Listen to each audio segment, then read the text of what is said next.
The Buffalo Creek was a terminal switching railroad, the first of its kind ever built in this country, possibly the world. Buffalo Creek had a unique system that everyone had to go over their tracks and use their tracks to move the other railroads.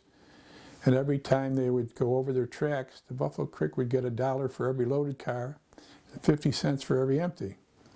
So they made a lot of money on just doing nothing, just having the tracks where they were.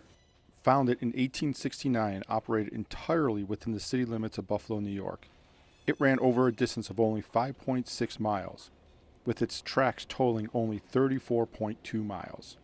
As a terminal railroad, the Buffalo Creek handled rail cars from all railroads entering Buffalo and shuttled them back and forth to the major industries. It was actually a toll road because we were the only one that they would connect to the other railroads, so it was like a monopoly.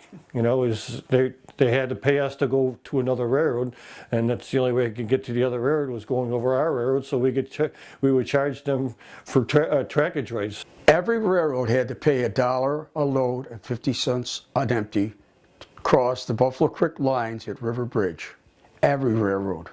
They were making money like you wouldn't believe. We used to handle, on good days, anywhere from 100 to 150 cars in 8 hours.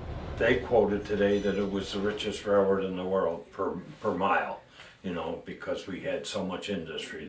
Freight from all over the country had to pass over the tiny railroad to reach industrial plants such as General Mills, Pillsbury, Agway, Allied Chemical Company, Mobil Oil, and the Niagara Frontier Port Authority complex on Fernham Boulevard, among others. It was a busy little railroad.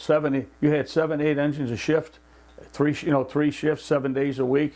General Mills, you had an engine. The engine stayed at General Mills. It never left Michigan Avenue. It was there 7 days a week, 365 days a year.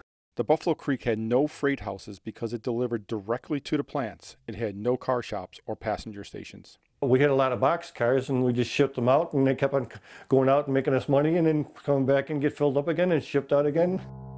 The Buffalo Creek Railroad was commonly referred to as the Creek, or the Little Giant of the Queen City. The size was what made it so unusual. So you still get picked on when you go to a meeting with the New York Central, the pigtail guys and that. You would call that a railroad?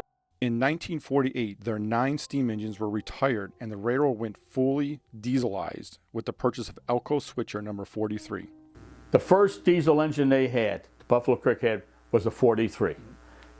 It was a 43, 44, 45, 46, 47, 48, 49, and a 50. After 107 years, the creek faded into Buffalo history. On April 1st, 1976, the Blue of Conrail took over. The history of Buffalo was built on the Erie Canal and the grain industry. Buffalo Creek emblem was a flour bag. It was the grain industry was the Buffalo Creek. That's why it was so important to the growth of the city. Even in grammar school, our history book told us that the Buffalo Creek Railroad was a little giant. It was a great place to work. It was like a family. You knew everybody.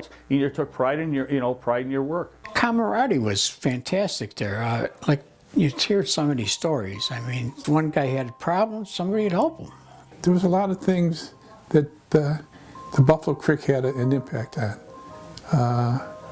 It was part of Buffalo. In 2000, BCK number 43 returned home. It is now in the process of being restored by the Western New York Railroad Historical Society.